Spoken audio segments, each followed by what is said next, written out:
नाही, खरं म्हणजे आज मी बऱ्याच अ, वर्षापासून अ, अण्णांचा आणि माझा परिचय, त्यांचे आशीर्वाद, त्यांचं मार्गदर्शन सातत्याने काम करत असताना लाभत होतं, मुख्यमंत्री असतानाही आताही.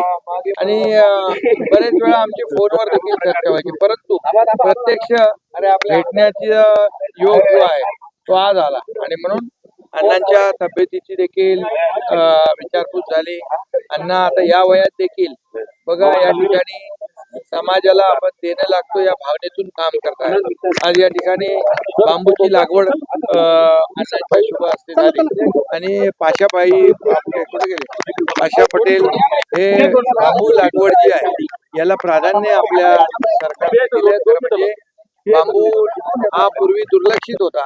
आता बांबू ऑक्सिजन घेतो, कार्बन डायऑक्साईड शोषून घेतो, त्याचे वेगवेगळे प्रकारचे ज्या काही वस्तू बनवतात. आणि त्यामुळे या ठिकाणी बांबू लागवडीला प्राधान्य महाराष्ट्र सरकारने दिलं. इथंही बांबू लागवड 1-2 एकरामध्ये आपण अभियान राबवतोय.